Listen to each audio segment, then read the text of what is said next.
Bonjour et bienvenue à l'écoute de Prague Hebdo.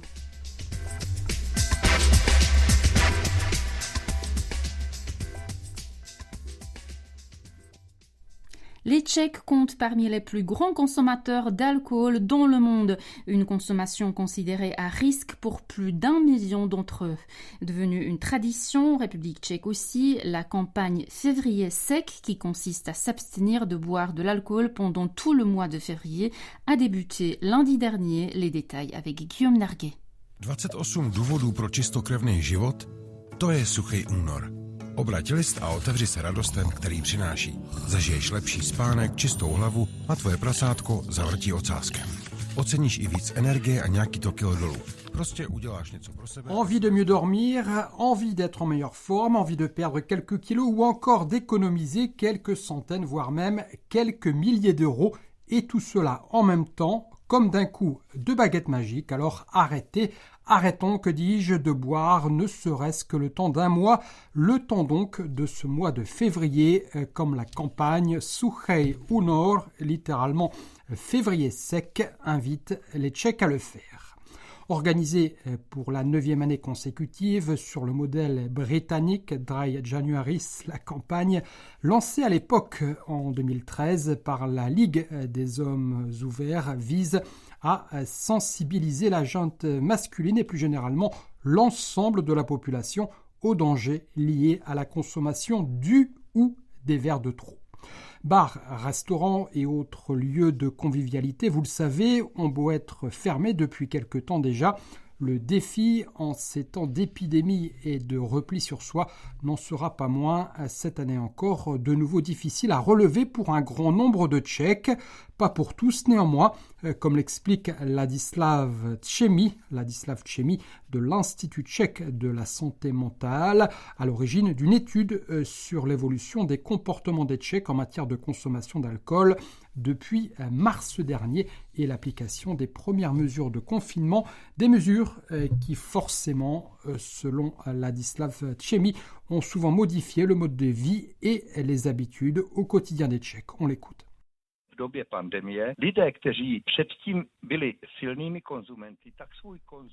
Les gens qui étaient déjà des gros consommateurs avant ont encore augmenté leur consommation ou affirment l'avoir augmenté durant la pandémie. Inversement, les personnes qui avaient une consommation modérée ou faible ont encore réduit celle-ci. Avec 14 litres et demi d'alcool pur par an et par personne âgée d'au moins 15 ans et même 4 litres de plus pour les hommes, des hommes chez qui le risque de dépendance est 3 fois plus élevé que chez les femmes, les Tchèques possèdent une consommation moyenne parmi les plus élevées au monde, plus ou moins équivalente, toujours selon Ladislav Tchemi, à celle des Irlandais ou des Allemands. Je to spotřeba třetí nejvyšší na světě. V podstatě blízko nám jsou Irové, jsou Němci. Cette année, la campagne de sensibilisation est organisée par une nouvelle structure, l'organisation éponyme Suchej únor. Elle rencontre un succès croissant au fil des éditions, selon son responsable Petr Freiman. Loni jsme se dostali podle průzkumu na 9% dospělé populace, což vychází přes Selon un sondage, 9% de la population adulte a participé l'année dernière, ce qui représente un peu plus d'un demi-million de personnes. Par ailleurs, 58% des Tchèques, un chiffre en forte hausse, étaient informés de la tenue de la campagne. On peut penser que l'intérêt sera plus fort encore cette année, entre autres raisons parce que nous avons publié un livre à l'attention des participants, mais aussi parce que la campagne s'étend désormais aussi à la Slovaquie avec la campagne Suchej február.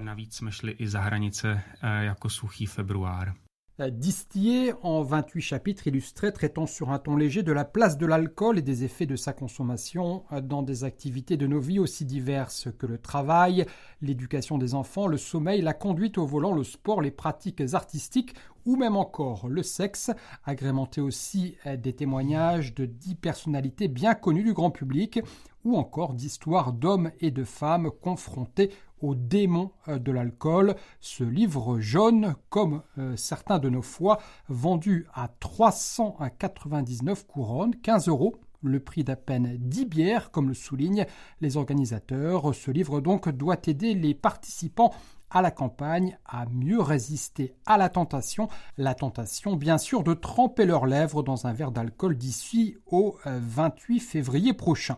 Mais plus généralement, le succès de la campagne ne s'arrête pas qu'à février et pas seulement parce qu'il s'agit là du mois le plus court de l'année, comme s'en félicite encore Petr Freiman. My si zpracováváme 4 měsíce po akci, jsme posílali dotazník na všechny registrované sušeče. Si on s'en tient au questionnaire que nous avons envoyé l'année dernière aux participants qui s'étaient inscrits sur notre site internet ou sur Facebook, 4 mois après la fin de la campagne, plus de la moitié d'entre eux indiquaient avoir réduit leur consommation d'alcool. Certains ont même continué sur leur lancée et étaient restés sans boire la moindre goutte. Certes, la campagne s'adresse d'abord aux gens motivés, mais ces chiffres confirment son intérêt. Elle pousse les gens à réfléchir à leur comportement. Souvent, ils prennent conscience qu'ils buvaient souvent sans même le vouloir ou sans que le contexte ne les y oblige, ou tout simplement qu'ils vivent mieux sans alcool ou avec une consommation réduite. Třeba aniž by chtěli, museli, a nebo že jim je zkrátka líp bez alkoholu nebo se sníženou spotřebou. Vous l'aurez compris, entre ne plus boire et boire moins ou boire mieux, il faut donc choisir. Les Tchèques, du moins ceux qui le souhaitent, ont désormais un mois pour faire ce choix.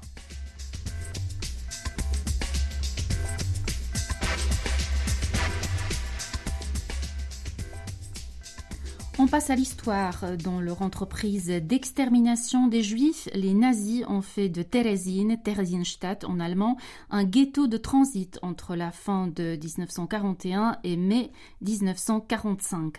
Ils ont d'abord utilisé la ville fortifiée au nord de Prague pour interner principalement des Juifs tchèques, avant que l'arrivée de prisonniers d'autres pays ne rende sa population beaucoup plus hétérogène.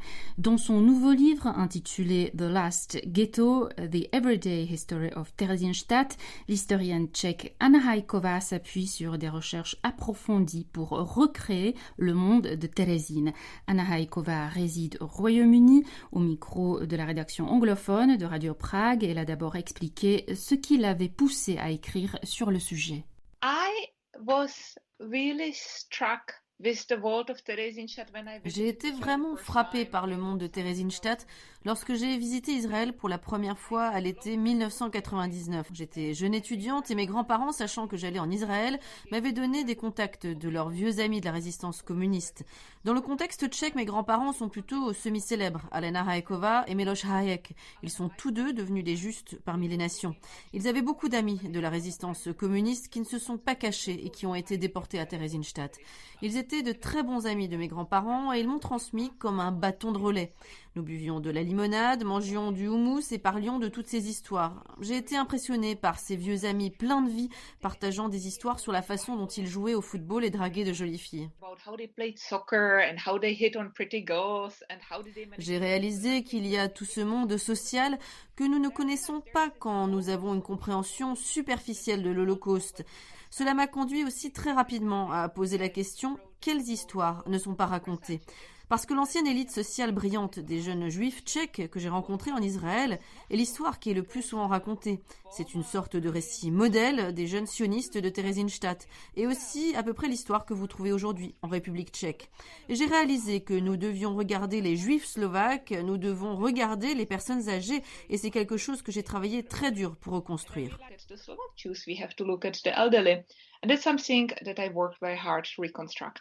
Dans son livre, Anna Hajková décrit comment l'élite sociale pouvait vivre dans sa propre bulle en quelque sorte. We imagine that all people in Theresienstadt knew each other.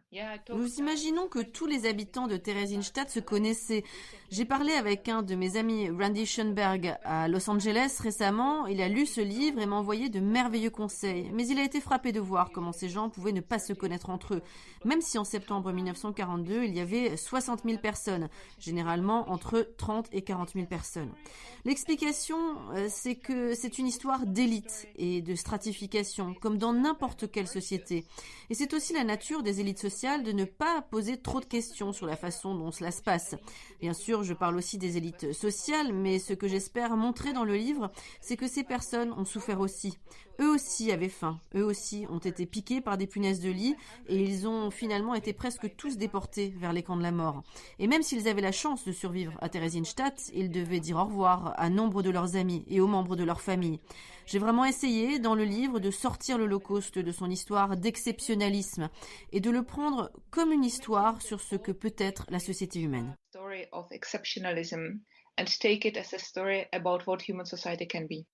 De quelle manière les gens pouvaient-ils démontrer leur statut à Thérésine ? Anna Haikova explique notamment qu'avoir un partenaire amoureux était une sorte de symbole de statut. À Theresienstadt, ces choses changent, mais avoir son propre logement compte. Un homme peut être sexuellement actif, peut-être avec un certain nombre de femmes. Pour les femmes, il s'agit des robes que vous portez, du maquillage que vous avez, des événements culturels auxquels vous avez accès.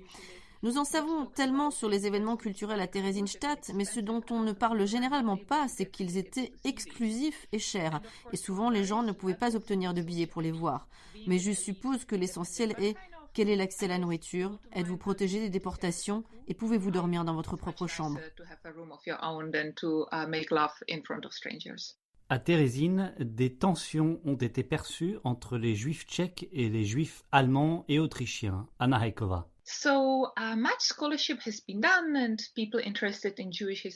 Beaucoup de recherches ont été faites et les personnes intéressées par l'histoire juive et les études juives ont prêté attention au monde multilingue perdu de la Tchécoslovaquie des années 1920 et 1930. Qui parlait allemand, qui parlait tchèque? Ces personnes étaient-elles ethniquement ambivalentes ou ethniquement indifférentes?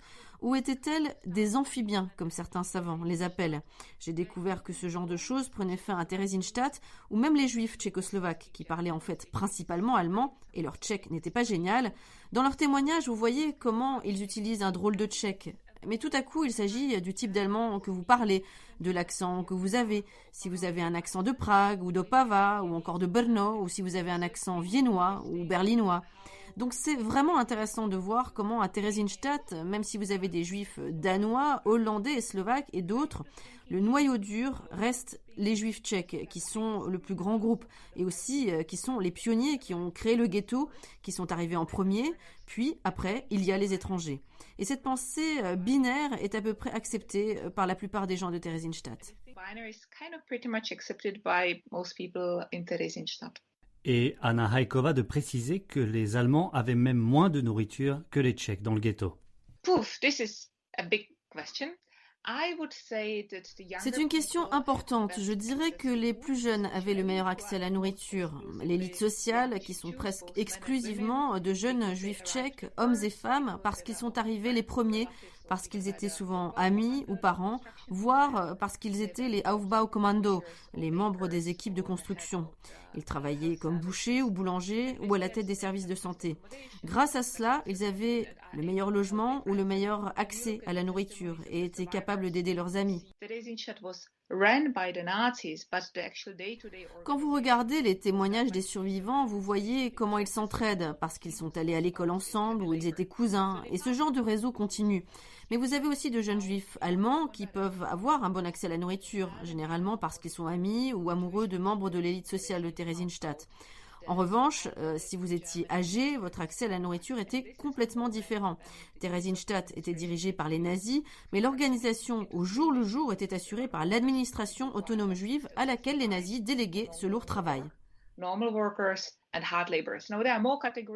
Aujourd'hui, nous savons par Gonda Redlich et par d'autres que début mai 1942, les fonctionnaires juifs de Thérésine ont appris que les personnes âgées d'Allemagne et d'Autriche commenceraient à arriver.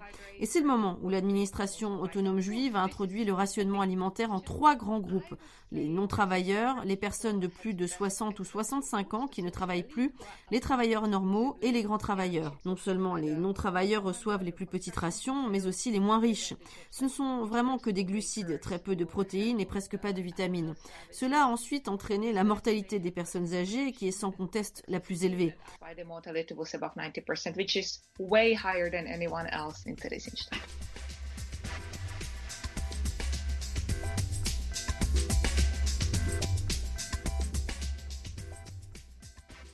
La piscine de Podoli à Prague vient d'être classée au patrimoine culturel de la Tchéquie par le ministre de la Culture.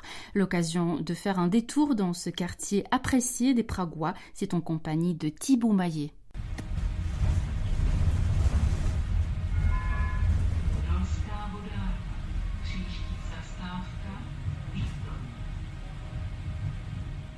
Donc on est dans le quartier de Podoli au sud de Prague. Il y a à peu près ici 10 à 15 000 habitants qui y vivent. C'est un quartier entre la rivière Vltava et la colline de Kavčí hory. Et ici vit notamment une personne que vous connaissez bien puisqu'elle anime tous les vendredis la revue de presse sur Radio Prague International. C'est Alena Gebertová. Bonjour. Bonjour. Ça fait combien de temps que vous habitez ici ? Oui, en effet, j'habite ce quartier de Podoli. J'habite là depuis une trentaine d'années, certainement.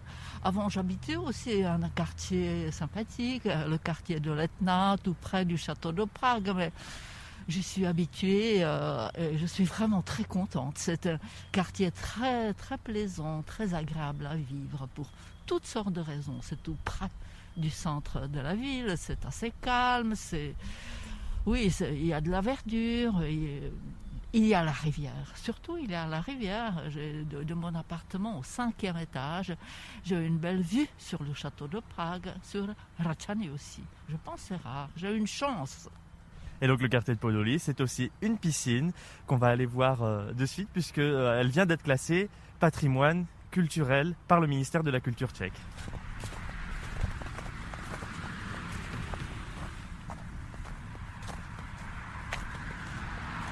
Donc là, en fait, on se retrouve devant la fameuse piscine de Podoli. C'est celle qui nous intéresse d'ailleurs. La fameuse piscine de Podoli qui a été ouverte dans les années 60, je m'en souviens encore bien. Ça a fait une petite sensation, tout le monde s'est précipité pour aller se baigner. Alors moi-même, je n'y vais pas très souvent, il faut l'avouer. De l'avis des architectes tchèques, la piscine a vraiment une grande valeur, elle est de qualité, en fait elle est très appréciée. Jusqu'à aujourd'hui, elle est très recherchée, j'ai beaucoup d'amis qui y vont régulièrement. Et puis bon, en été, en hiver, sauf maintenant, c'est fermé, comme tout ça. Mais ici à Podoli, c'est assez intéressant, il y a encore d'autres, pour ainsi dire, centres nautiques à ciel ouvert qui sont aussi très, très bien, très recherchés. Il y a par exemple les bains jaunes, ça s'appelle Žluté lázně, les bains jaunes, qui c'était dans le style rétro. Mais maintenant, c'est un lieu où ont lieu des concerts, où les jeunes viennent pour s'amuser. Il y a des boîtes et tout ça. On peut s'y baigner aussi. Mais ce centre de Podoli, il est unique. Oui, et même encore en temps normal, en tout cas, c'est à peu près 2500 personnes qui y viennent chaque jour. Ça représente 1 million de visiteurs par an. Oui. Et pour l'anecdote, je ne sais pas si vous le saviez, mais la piscine donc est chauffée. Et elle est chauffée par des tuyaux qui remontent la colline de Kavčí hory et qui récupèrent la chaleur résiduelle des bâtiments de la télévision tchèque. Et donc la piscine est chauffée de cette manière. Oui, ça c'est intéressant. Mais pour moi, ce qui fait aussi le charme de ce centre, c'est sa situation, disons, géographique.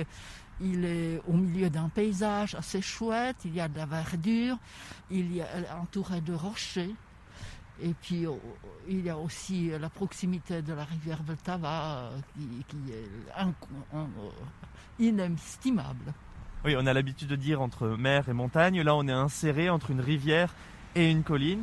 Et la piscine a une forme elle-même aussi particulière. Je crois que l'architecte a voulu représenter une vague.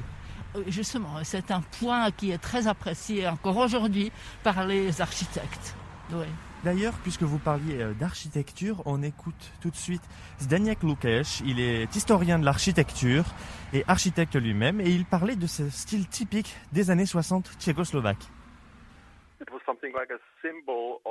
C'est un symbole de la période post-stalinienne qui constitue un chapitre sombre de l'histoire de notre pays. Il y a eu des essais à partir des années 1950 pour créer des bâtiments qui ramèneraient l'architecture tchécoslovaque vers l'Europe, vers la tradition architecturale de l'entre-deux-guerres. Ce toit en forme de vague, il y a une piscine d'environ 50 mètres. Il y en a une autre de 50 mètres à l'extérieur, un autre bassin de 33 mètres. C'est une piscine aussi de compétition. Il y a des compétitions internationales qui se sont jouées ici. Oui, c'est ça. J'y vais pas, mais je sais que ça s'y passe assez souvent. Mais il y a des compétitions qui s'y déroulent. Il peut y avoir des spectateurs. Bref, c'est très plaisant. Oui, et le régime tchécoslovaque espérait même y faire les Jeux Olympiques à l'époque où Prague se rêvait ville olympique, mais ça a été avorté avec les événements de 1968.